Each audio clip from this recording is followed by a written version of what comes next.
المسعود إمام العصر إمام الزمان وآواز بلند صلوات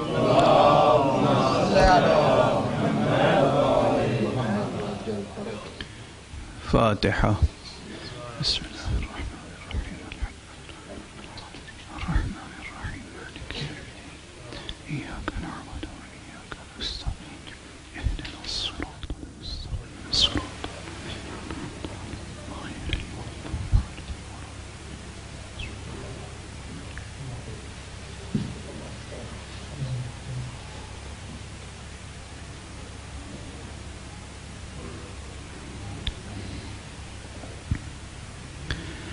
أعوذ بالله من الشيطان الرجيم. بسم الله الرحمن الرحيم.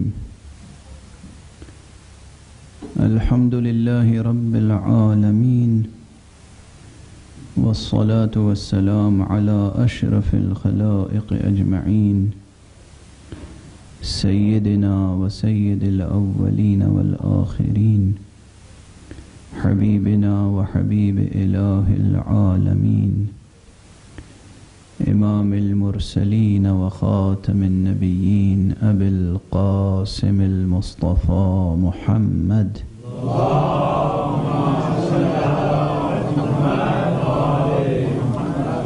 وعلى أهل بيته الطيبين الطاهرين الهداة المهديين المعصومين المظلومين، واللعنة الدائمة على أعداء الدين أجمعين.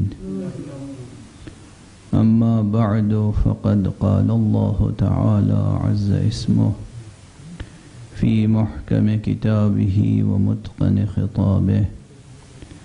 بسم الله الرحمن الرحيم.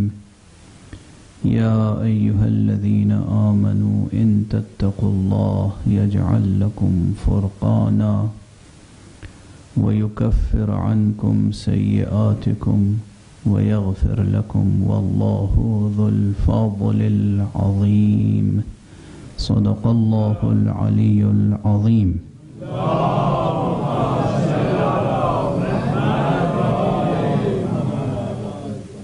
ایک اور بلند تر صلوات.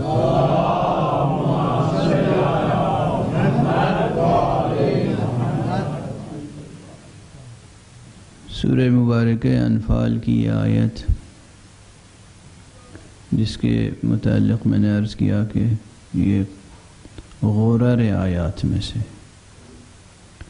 غرر آیات قرآنی میں سے، اس آیت کی جامعیت اور تأثیر بے پناہ ہے. ظاہری ترجمہ آپ کے سامنے عرض کیا جا چکا. قرآن مجید کی اس آیت کے مفردات، یعنی ایک ایک کلمے میں بھی غور کیجئے تو مباحث کے بے پناہ دروازے کھلتے چلے جاتے ہیں. کل ایک جملہ میں نے عرض کیا تقریر میں، لیکن خود اس کی وضاحت نہیں کر سکا. وقت کی محدودیت ہوتی ہے، مجلس کے تقاضے ہوتے ہیں. آپ غور فرمائیں کہ جو لفظ خود قرآن مجید کے لیے استعمال ہوا ہے، یعنی فرقان، جو لفظ پیغمبر اکرم صلی اللہ علیہ وآلہ وسلم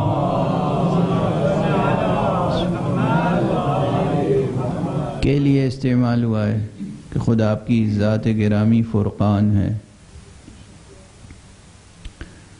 جناب امیر علیہ السلام کے لیے استعمال ہوا ہے کہ آپ کی ذات گرامی فرقان ہے. توریت کے لیے استعمال ہوا کہ فرقان ہے. ایک اعتبار سے آدم علیہ السلام سے لے کر اور حضرت خاتم علیہ السلام تک جتنے انبیاء ہیں وہ سب اپنی اپنی جگہ فرقان کی حیثیت رکھتے ہیں. فرقان کے کلمے کی یہ عظمت ذہن میں رہے اور پھر اس وعدہ الہی پر غور کریں. کتنا بڑا لطف ہے، کتنا بڑا کرم ہے، کتنا بڑا احسان ہے کہ پروردگار یہ وعدہ فرماتا ہے کہ اگر تم مجھے یاد رکھو گے تو میں تمہارے اندر فرقان پیدا کر دوں گا.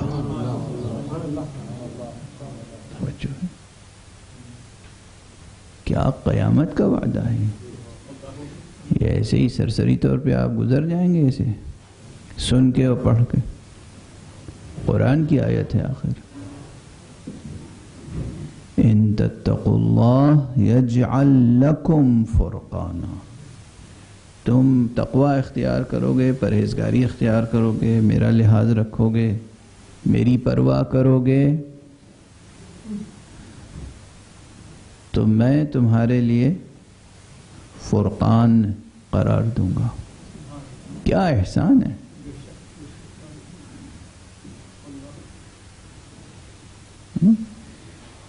قابل غور بات ہے. پروردگار عالم نے یہاں پر ضمیر استعمال نہیں کی بلکہ لفظ اللہ استعمال کیا. ان تتقوا اللہ یجعل لکم فرقانا. اللہ کی پرواہ کرو گے، اللہ کا لحاظ کرو گے تو اللہ تمہارے لیے فرقان قرار دے گا. اللہ اس میں ذات و اس میں جامع ہے.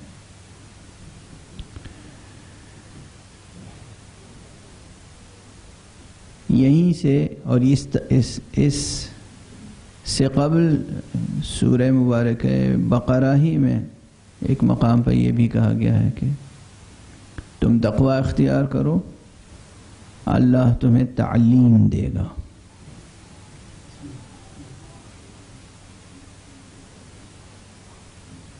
واتقوا اللہ ویعلمکم اللہ.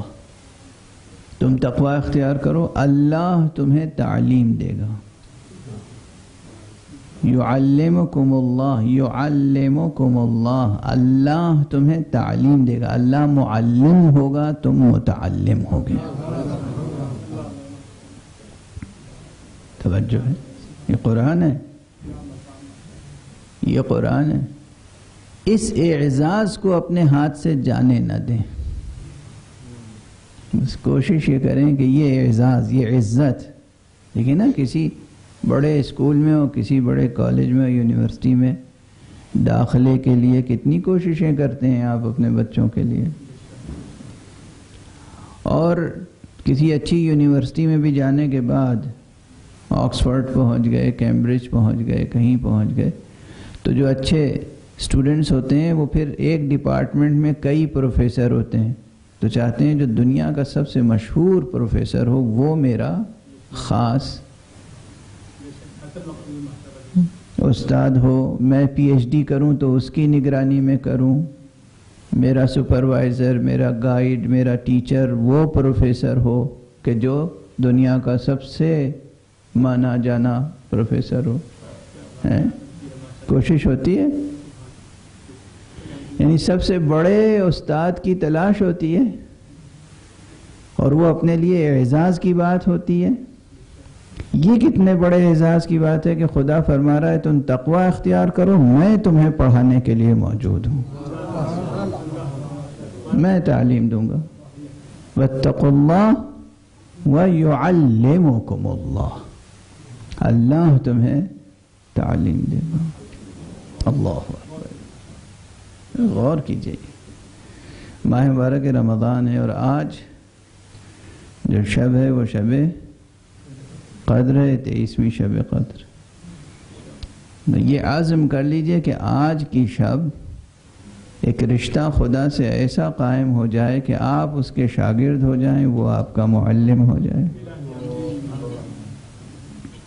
عہد کیجئے اپنے نفس کے ساتھ کہ آپ اللہ کی پرواہ کریں گے، اللہ کا لحاظ کریں گے، آپ تقوی اختیار کریں گے. تقوی مناسبت ہے اس لیے دہرا رہا ہوں، ورنہ یہ بات تو بارہا عرض کر چکا ہوں کہ لفظ تقوی کا ترجمہ جو ڈر اور خوف سے کیا جاتا ہے یہ مناسب ترجمہ نہیں ہے. اللہ ڈرنے کی شے نہیں ہے، اللہ تو محبت کرنے کی شے ہے. بارہا میں نے عرض کیا ہے. اور تقوی کے مادے میں بھی خوف کے معنی نہیں ہے، حفظان کے معنی ہے۔ تقوی یعنی حفاظت کرنا، بچنا، بچانا۔ اسی ایک روٹ ورڈ سے، بارہا میں نے عرض کیا ہے، مکرر عرض کر چکا ہوں آپ کے سامنے، اسی ایک روٹ ورڈ سے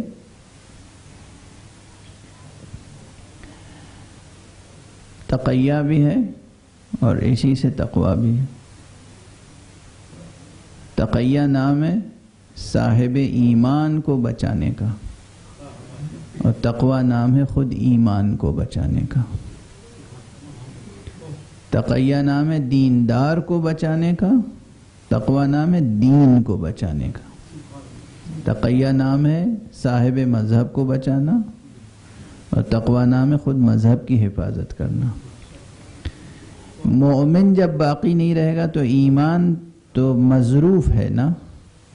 ایمان کہاں ہوتا ہے؟ مومن کے دل میں۔ تو نفس مومن، روح مومن، قلب مومن، وجود مومن، ظرف وجود مومن ظرف ایمان ہے۔ ظرف نہیں رہے گا تو مظروف کہاں ہوگا؟ اس لیے ظرف کا بچانا بھی ضروری ہے، مظروف کا بچانا بھی ضروری ہے۔ اس پیکر کا محفوظ رکھنا بھی ضروری ہے، اس جسم کا محفوظ رکھنا بھی ضروری ہے، اس قالب کا محفوظ رکھنا بھی ضروری ہے، اس وجود کا محفوظ رکھنا بھی ضروری ہے، اور وہ جو اس وجود کے اندر نور ودیعت کیا گیا ہے اس نور کو بھی مقدر ہونے سے بچانا ہے۔ اس لیے بچانے کا مفہوم ہے، حفاظت کا مفہوم ہے، حفظان۔ آپ خدا کے لیے اپنے جسم کو اور اپنی جان کو بچائیں گناہوں سے، آلودگیوں سے۔ اب دیکھیے ایک کے بعد ایک وعدے ہیں اس میں۔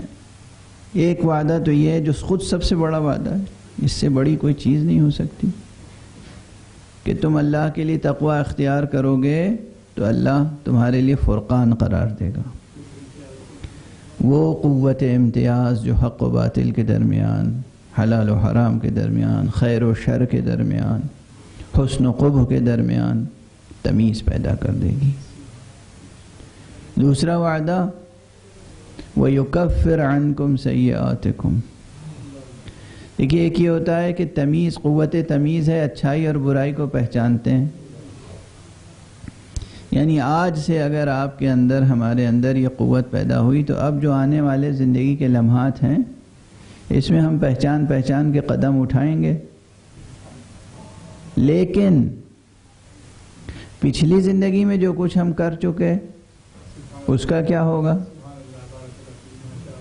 جو برائیاں پہلے سے ہمارے اندر راسخ ہو چکی، موجود ہیں، جو دامن وجود پر ہمارے داغ لگے ہوئے ہیں، ان کا کیا ہوگا؟ یہاں بھی لطف الہی اور کرم الہی شامل حال ہوتا ہے۔ اللہ فرماتا ہے کہ وَيُكَفِّرْ عَنْكُمْ سَيِّئَاتِكُمْ، تمہاری برائیاں تم سے دور کر دے گا۔ یہاں جتنے بیٹھے ہیں اس وقت، بتائیے کس کے اندر یہ خواہش نہیں ہے کہ ہمارے اندر کی برائی ختم ہو جائے؟ کوئی سی بھی برائی ہو، فرض کیجئے کسی کو غصہ زیادہ آتا ہے، اچھی بات تو نہیں، غصہ زیادہ آتا ہے تو بیوی بچے بھی کبھی چڑ جاتے ہیں، اپنی اولاد، بیوی، شریک حیات، اپنے عزیز بھائی، اعزاء اقربا اس غصے سے ناخوش ہوتے ہیں۔ بیجا غصہ آنا برائی ہے، بجا غصہ آنا برائی نہیں ہے۔ بجا غصہ آنا چاہیے، بیجا غصہ برائی۔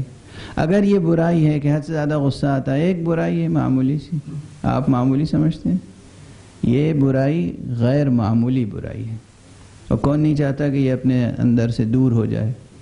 کوشش کرتا ہے انسان کے دور ہو جائے، پھر بھی دور نہیں ہوتی۔ یہاں پر خدا کی مدد درکار ہوتی۔ خدا ہے جو ہمارے اندر سے اس برائی کو دور کر سکتا ہے، اور اسی پہ قیاس کر لیں، چھوٹی بڑی بہت سی برائیاں ہو سکتی ہیں، نفس میں حسد ہے، حسد ایک عام برائی ہے. کسی دوسرے کے پاس اللہ نے کچھ نعمتیں دی ہیں، کچھ صلاحیتیں دی ہیں، حسن ہے، جمال ہے یا علم ہے، کچھ ہے، قوت ہے، کوئی بھی نعمت خداوندی ہے جو دوسرے کے پاس ہے اور وہ کسی دوسرے کے پاس نہیں ہے. اب جس کے پاس ہے اس کی نسبت سے حسد پیدا ہو جانا ایک عام بات ہے یہ برائی، اور بہت بڑی برائی ہے. حسد کے بارے میں تعبیر حدیث میں یہ آئی ہے کہ حسد انسان کی نیکیوں کو اس طرح کھا جاتا ہے جیسے آگ لکڑی کو کھا جاتی ہے. لکڑی کیا ہو جاتی ہے؟ پھر جل کے راکھ ہو جاتی ہے، ختم ہو جاتی ہے. جس طرح لکڑی جل کے راکھ ہو جاتی ہے، ختم ہو جاتی ہے، اسی طرح حسد انسان کے اعمال کو، نیکیوں کو، اس کے ایمان کو ختم کر دیتا ہے. کتنی بڑی برائی ہے. لیکن یہ ایک عام ہے. بھائی بھائی میں حسد ہو جاتا ہے، سگے بھائیوں میں، دوستوں میں حسد ہو جاتا ہے. باہر دوست ہیں، بباطن ایک دوسرے سے حسد رکھتے ہیں.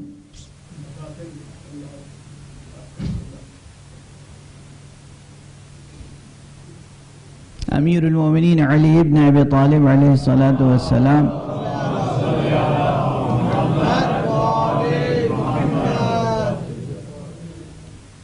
کی سب سے بڑی آزمائش و ابتلا اور مصیبت یہ تھی کہ ان سے حسد کرنے والے بہت تھے. آپ کے علم سے حسد کرنے والے، آپ کی شجاعت سے حسد کرنے والے، رسول سے آپ کی قربت سے حسد کرنے والے. اللہ سبحانہ و تعالیٰ نے جو انعامات فرمائے تھے امیر المؤمنین علی ابن ابی طالب علیہ السلام کو،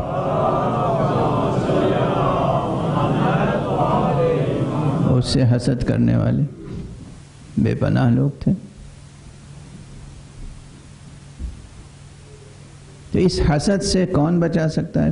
کچھ اعمال، کچھ آداب، کچھ طریقے تو ہمیں سکھائے گئے ہیں. دیکھیے، دو علم ہیں ایسے کہ ان دو علموں سے، ان دونوں علوم سے بہت فائدہ اٹھانا چاہیے اور اسے ڈسکس کرنا چاہیے. ایک ہے علم اخلاق، ایتھکس. علم اخلاق، اس کی بزمیں منعقد ہونی چاہیے. علم اخلاق کا درس ہونا چاہیے. یہ علم تھیوریٹیکل بھی ہے اور پریکٹیکل بھی ہے. علم اخلاق پر کتابیں اور رسالے اور مقالے تمام اہم فلاسفہ نے لکھے ہیں، ارسطوٹل سے لے کے آج تک. اور میں اکثر یہ کہا کرتا ہوں کہ قرآن مجید کی اصل زبان جو ہے وہ فقہ کی زبان نہیں، اخلاق کی زبان ہے. بہرحال علم اخلاق یہ بتاتا ہے کہ ہمارے اندر جو خوبیاں ہیں ان خوبیوں کو کس طرح اور پروان چڑھائیں، اور جو خامیاں ہیں، کمزوریاں ہیں، ان کو کیسے دور کریں. کبھی کبھی ہم انسان ہیں نا، کبھی کبھی ہماری بعض خوبی بھی حد سے کم ہو جائے یا زیادہ ہو جائے تو برائی بن جاتی ہے. علمی جستجو، کنجکاوی، نامعلوم باتوں کو معلوم کرنے کی دھن، یہ خوبی ہے، اچھائی ہے. لیکن اگر ہر ایک کے بارے میں انسان کے اندر یہ فطرت پیدا ہو جائے، اپنے دوستوں کے بارے میں، عزیزوں کے بارے میں، کہ ان کی باتیں ٹوہ میں، جسے کہتے ہیں، ٹوہ میں لگیں، تو یہی برائی ہے اور نہایت بدترین برائی ہے. کبھی کسی کے حالات کی جستجو نہیں کرنا چاہیے. یہ عہد کیجئے گا، آج یہ سب عہد کیجئے گا. آج شب اللہ سے اور خود اپنی ذات سے عہد کیجئے گا کہ یہ چیزیں نفس سے دور کرنی ہیں. یہ تقویٰ کی طرف اٹھنے والا پہلا قدم ہوگا. بہرحال علم اخلاق سے متعلق بھی کلاسیں ہونی چاہیے، جلسے ہونے چاہیے. ایک تو یہ علم ہے دوسرا علم عرفان ہے، علم عرفان عملی، سیر و سلوک، جو انسان کو برائیوں سے نکال کے اچھائیوں تک پہنچاتا ہے اور بالنتیجہ خیر مطلق تک پہنچا دیتا ہے۔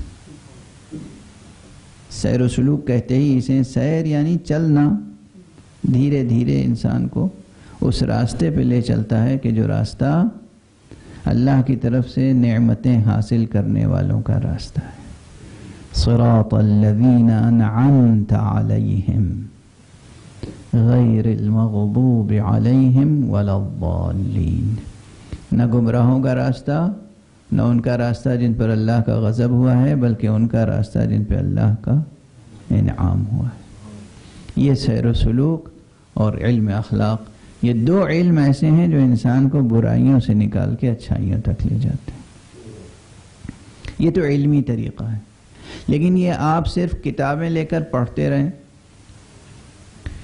اور اکثر یہ ہوتا ہے، دیکھیں شیطان اور نفس خود بڑا عیار ہے، کتاب کھول کے بیٹھے اور پڑھنا شروع کیا اور فوراً ذہن میں آتا ہے واہ سبحان اللہ، یہ مطلب تو بہت عمدہ ہے، یہ نکتہ تو بہت اچھا ہے، ممبر پہ پڑھوں گا تو خوب واہ واہ ہوگی، بس غارت ہو گئی نیت وہیں سے۔ یعنی یہ نیت پیدا نہیں ہوئی کہ یہ نکتہ میں جذب کروں اور اپنے نفس پر اس کا اطلاق اور نفاذ کروں، بلکہ خیال یہ آ گیا کہ انشاءاللہ ممبر پہ پڑھوں گا تو مجمع تو واہ واہ کرے گا۔ تو گویا غیر کی فکر تو ہے، اپنی فکر نہیں ہے۔ مطالعہ ہو رہا ہے علم اخلاق کا، مطالعہ ہو رہا ہے علم سیر و سلوک کا۔ اب اس مقام پر وہ ہے کہ جب اللہ سبحانہ و تعالیٰ کا خیال انسان رکھے، اپنا اور غیر کا خیال نہ رکھے، ان تتقوا اللہ، اللہ کا لحاظ ہو، اللہ کی پرواہ ہو، اللہ کا پاس و ادب ہو، اللہ کا خیال ہو، تو اللہ خود مدد فرماتا ہے۔ اور جب تک اللہ سبحانہ و تعالیٰ کی طرف سے توفیق شامل حال نہ ہو بالفعل، تو انسان کوئی کامیابی حاصل نہیں کر سکتا۔ اپنی کوششوں سے کوئی کامیابی حاصل نہیں ہو سکتی جب تک کہ حق سبحانہ و تعالیٰ کی طرف سے مدد اور توفیق اور تائید شامل حال نہ ہو۔ یہی سبب ہے، اور یہ تمام مخلوقات کے لیے عام ہے۔ یہی سبب ہے کہ اولیاء اللہ محمد عربی صلی اللہ علیہ وآلہ وسلم، سید کائنات یا امیر المؤمنین علی ابن ابی طالب علیہ السلام، ہمیشہ دست بدعا اور سجدہ ریز رہا کرتے تھے، پیشانی سجدے میں، ہاتھ دعا کے لیے بلند ہے، مناجات ہے، دعا ہے، استغفار۔ اکثر لوگ کہتے ہیں اماموں کو استغفار کی کیا ضرورت تھی؟ استغفار خود ذکر ہے، استغفار خود ذکر ہے، اور ان کا استغفار ہمارے لیے سبب شفاعت ہے۔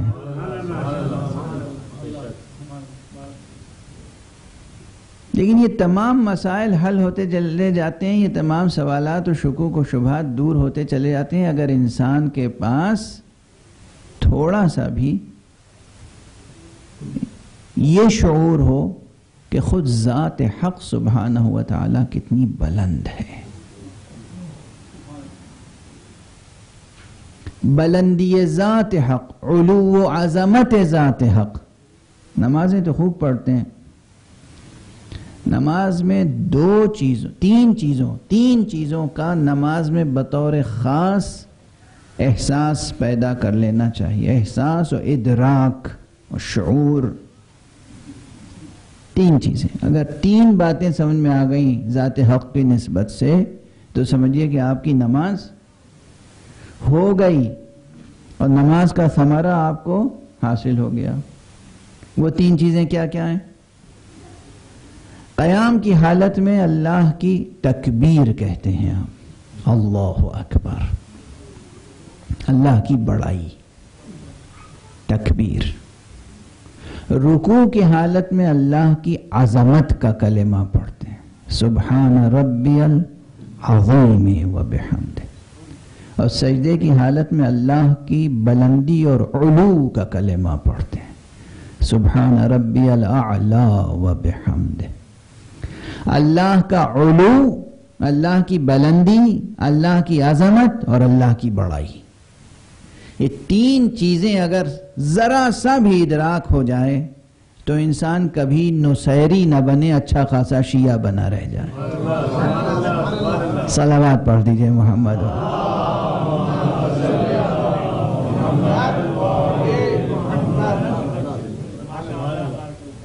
اللہ کی عظمت، اللہ کی بلندی، علو اور اللہ کی بڑائی، تکبیر، جو کہتے ہیں اللہ اکبر۔ اللہ اکبر امام معصوم علیہ السلام سے پوچھا گیا، اور اکثر امام اپنے شاگردوں کی تربیت کے لیے خود بھی سوال کرتے تھے۔ تو ایک مکالمہ اصول کافی میں موجود ہے، جہاں امام نے اپنے ایک شاگرد سے پوچھا، تم جب اللہ اکبر کہتے ہو تو تمہارے ذہن میں کیا ہوتا ہے، اس کے کیا معنی ہے؟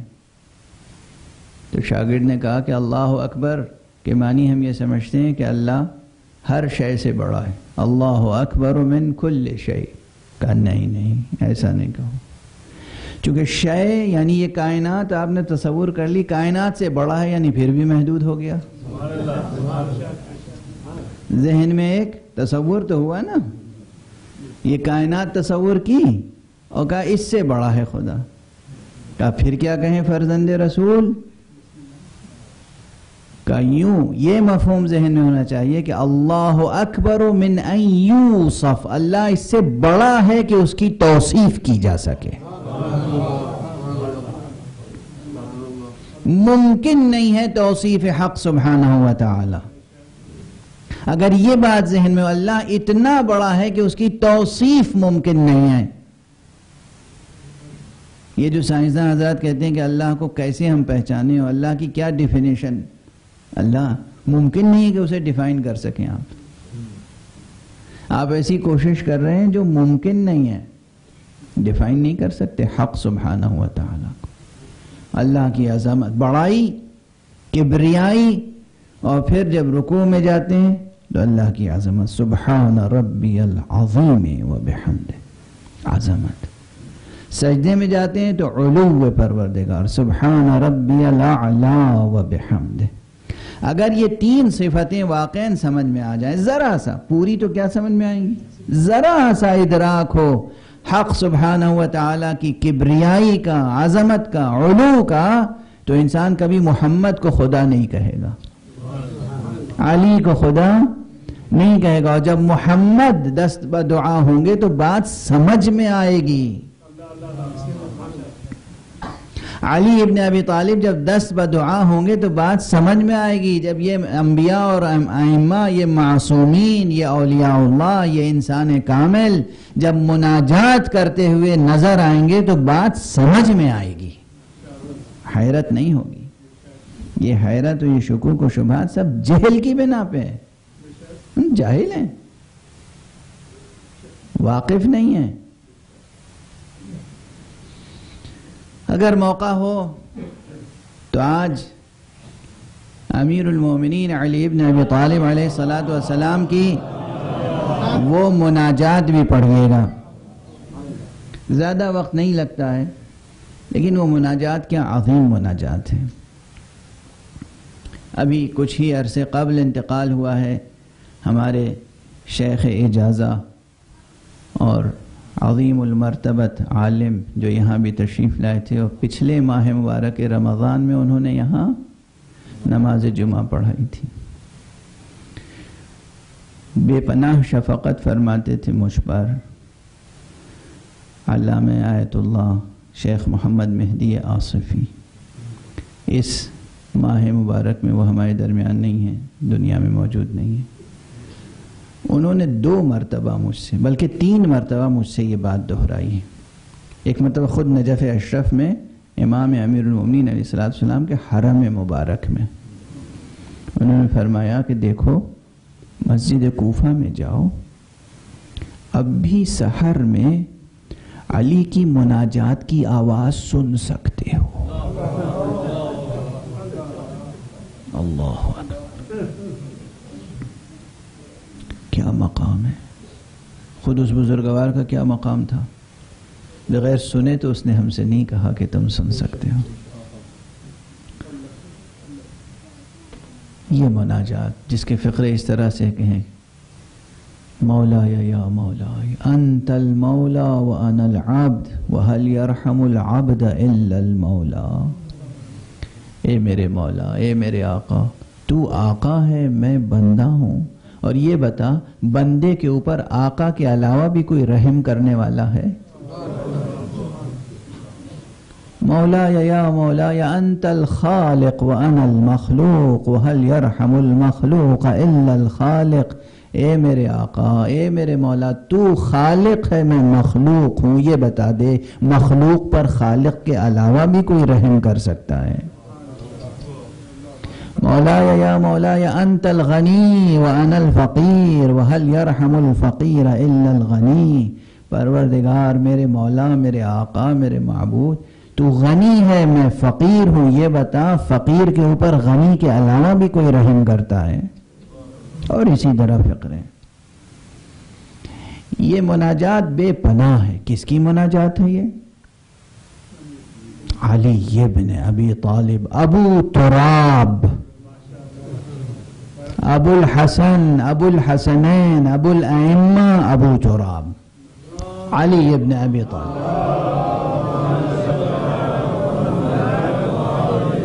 کی یہ مناجات۔ نعرہ حیدری، نعرہ حیدری، صلوات بر محمد و آل محمد۔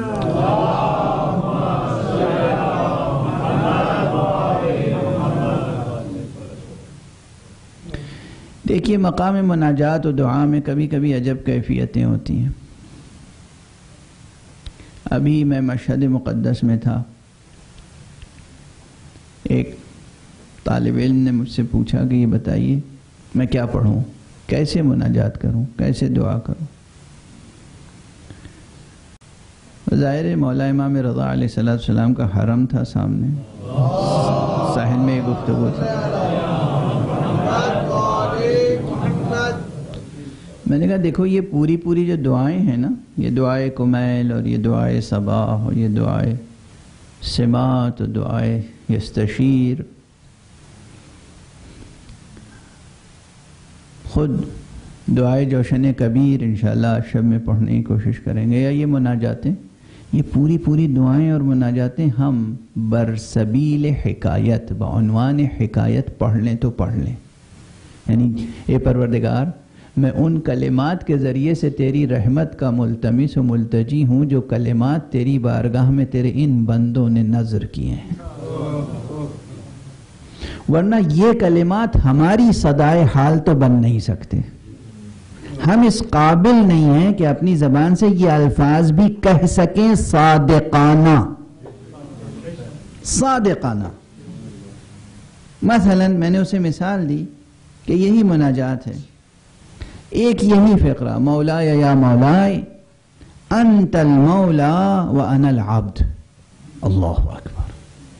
ہم میں سے کوئی ہے جو اللہ کے سامنے اللہ کو خطاب کر کے کہہ سکے کہ اے پروردگار میں تیرا بندہ ہوں؟ کیا ہم میں سے کوئی آداب بندگی اور شرائط بندگی کو پورا کر رہا ہے؟ قیامت ہے، خدا کے سامنے ہم کہہ سکتے ہیں ہم واقعاً تیرے بندے ہیں؟ ہم تو بندہ نفس ہیں، ہم تو بندہ دنیا ہیں۔ امام حسین علیہ السلام نے کیا فرمایا ہے عام لوگوں کے لیے؟ فرمایا الناس عبید الدنیا، لوگ تو بندگان دنیا ہیں۔ امام حسین کا جملہ ہے، کیا حسین جملہ ہے، کیا عظیم جملہ ہے۔ الناس عبید الدنیا والدین لعق علی السنتہم، لوگ بندگان دنیا ہیں اور دین ان کے لیے نقل محفل ہے۔ دین ان کے لیے چٹنی کی طرح ہے، وہ زبان پہ چبھلاتے رہتے ہیں دین. جب تک دنیا انہیں حاصل رہتی ہے، جب تک خون برستا رہتا ہے، جب تک دین دنیا میں خارج نہیں ہوتا، وہ دینی نظر آتے ہیں. وَإِذَا مُحِّصُوا بِالْبَلَاءِ قَلَّ الدَّيَّانُونَ، اور جب ان کی آزمائش کی جاتی ہے تو دیندار تھوڑے سے رہ جاتے ہیں. دیندار کم رہ جاتے ہیں جب آزمائش ہو. اذا محصوا بالبلاء قل الدیانون، دیندار کم رہ جاتے ہیں. تو ہم بندگان دنیا ہیں، ہم بندگان نفس ہیں. ہم خدا کے سامنے کہہ سکتے ہیں سچ صادقانہ کہ پروردگار ہم تیرے بندے ہیں، اور اگر ہم سچ نہیں بول رہے ہیں، جھوٹ بول رہے ہیں، تو پھر دعا قبول ہوگی؟ توجہ ہے؟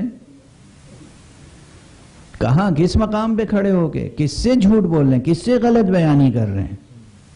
خدا سے. محمد ہیں جو کہہ سکتے ہیں پروردگار میں تیرا بندہ ہوں. علی ہیں جو کہہ سکتے ہیں میں تیرا پروردگار، میں تیرا بندہ ہوں. یہ محمد جنہیں خدا بھی قرآن میں کہتا ہے سبحان الذی اسری بعبدہ لیلا من المسجد الحرام الی المسجد الاقصی. کیا کہنا اس پروردگار کا کہ جو اپنے بندے کو راتوں رات مسجد حرام سے مسجد اقصی تک لے گیا. خدا جب خود عبد کہہ رہا ہے تو محمد ہیں جو کہہ سکتے ہیں مولا یا مولا انت المولا وانا العبد. اے پروردگار، اے آقا، تو مولا ہے، میں تیرا بندہ ہوں. یہ بات ہم کہہ سکتے ہیں، آپ کہہ سکتے ہیں، کوئی اور کہہ سکتا ہے نہیں ہم اس مرتبے میں کہ اپنے کو عبد کہہ سکیں.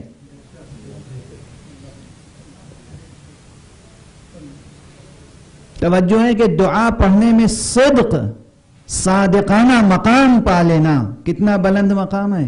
مقام دعا میں صادقانہ مقام پر پہنچنا کتنا بلند مقام ہے. جب یہ باتیں میں نے اس سے کی تو اس نے کہا، وہ رونے لگا. ظاہر ہے میں بھی رو رہا تھا، وہ بھی رو رہا تھا. ہم نے کہا ہم لوگ تو اس قابل بھی نہیں ہے کہ دعا کے لیے ہاتھ اٹھا سکیں. یہ جو ہاتھ اٹھتے ہیں یہ بھی اس کا لطف و کرم. یہ جو حرف دعا نصیب ہے یہ بھی اس کا لطف و کرم. کہا بتائیے پھر کیا کریں؟ میں نے کہا ایک فقرہ جا کے بس رٹتے رہو، دہراتے رہو، اس میں سب سچ ہے، ایک بھی جھوٹ نہیں. مولایا یا مولایا انت الخالق وانا المخلوق وَهَلْ يَرْحَمُ الْمَخْلُوقَ إِلَّا الْخَالِقِ. میں نے کہا پوری مناجات مت پڑھنا امیر المومنین علیہ السلام کی، وہ امیر المومنین کو زیبا تھی. تم ذریح امام کے سامنے خدا کو خطاب کر کے بس یہ کہتے ہو پروردگار میں مخلوق ہوں، تو خالق ہے. یہ سچ ہے، یہ صادقانہ طور پر. اور یہ ایک بات اور ایڈ کر لینا اس میں، دل میں ذہن میں یہ مفہوم ہے پروردگار اگر میرا کوئی مکان ہوتا ہے نا، میں مالک ہوتا ہوں اس مکان کا، اور کسی کو میں وہ مکان دے دوں اور وہ شخص اس مکان کو توڑ دے، پھوڑ دے، خراب کر دے، تو میں کیا کرتا ہوں؟ اس مکان کو پھر بناتا ہوں، پھر سجاتا ہوں، کیونکہ وہ میرا ہے. اے پروردگار میں تو تیرا ہوں، میں نے خود اپنے آپ کو خراب کر لیا ہے، تو مجھے پھر بنا دے. یہ دل تیرا ہے، تو نے وعدہ کیا ہے کہ میرا مقام، میرا مکان، میری منزل، میرا عرش قلب مومن ہے. یہ دل مجھے تو نے عطا فرمایا، یہ وجود تو نے مجھے عطا فرمایا. پروردگار ہم نے اسے بگاڑ دیا، ہم نے ہزاروں بت اس دل میں بٹھا دیے. پروردگار تجھے حق پہنچتا ہے کہ اس دل کو صاف کر دے، پاک کر دے، اور یہ اس اپنی جگہ کو اپنے قبضے میں لے لے. بس اگر اس دعا میں ہم آپ کامیاب ہو جائیں تو دنیا اور آخرت دونوں سنور جائے. بس میں اسی جملے پہ ختم کر رہا ہوں. پروردگار ہمیں اور آپ کو سب کو توفیق عطا فرمائے کہ ہم اس دعا کو صادقانہ طور پہ پروردگار کے سامنے عرض کر سکیں، پروردگار اس دل کو اپنے قبضے میں لے لے. یہ جگہ تیری ہے، یہ گھر تیرا ہے، اسے خالی نہ چھوڑ. مجھے یہ اختیار نہ دے کہ میں اس دل میں تیری جگہ پر تیرے گھر میں کسی اور کو بسا سکوں، اس گھر میں کو اپنے قبضے میں لے لے، میں نے اپنے آپ کو بگاڑا ہے، تو بنا دے۔ اس لیے کہ اس میں صادقانہ طور پہ عرض کر رہا ہوں، تو خالق ہے، میں مخلوق ہوں۔ مولاي یا مولاي انت الخالق وانا المخلوق وهل يرحم المخلوق الا الخالق۔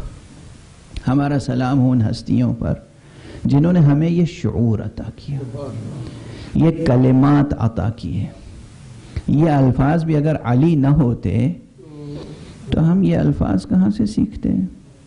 ہمیں دعا کرنا سکھایا اہل بیت مصطفیٰ نے، ہمیں نماز پڑھنا سکھائی اہل بیت مصطفیٰ نے، ہمیں توحید کا تصور دینے کے ساتھ ساتھ توحید پر عمل پیرا ہونے کے تمام اسالیب سکھائے اہل بیت اطہار نے، اور خاص طور پر علی ابن ابی طالب کے مصائب۔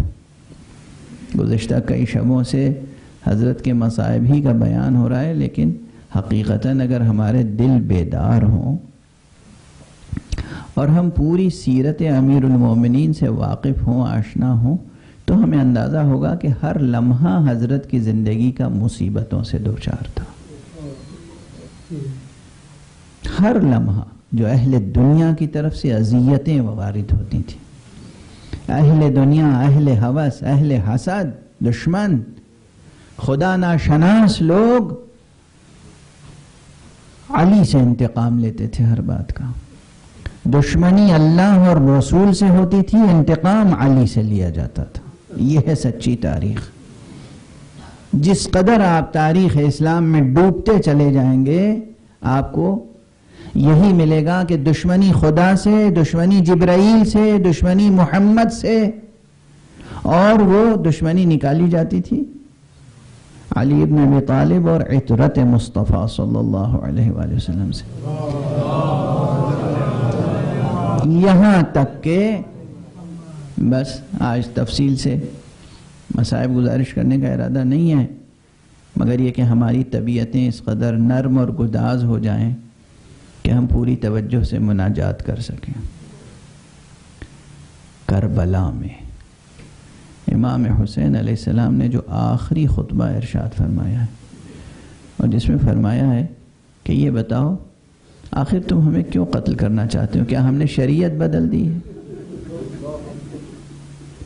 کیا ہم نے دین بدل دیا ہے؟ کیا ہمارے ذمے تم میں سے کسی کا خون ہے؟ کسی کا حق ہے؟ جواب کیا دیا گیا؟ بغضاً لأبیک، علی ابن ابی طالب کا بغض ہے جس کی بنا پر ہم آپ کو قتل کر رہے ہیں۔ ہمیں آپ کے حسب و نسب و مرتبے اور مقام کا علم ہے، مگر علی کا حسد ہے، علی سے دشمنی ہے جس کی بنا پہ حسین کو قتل کیا جا رہا ہے۔ یہ ہے تاریخ، یہ فقرے تاریخ میں موجود ہیں۔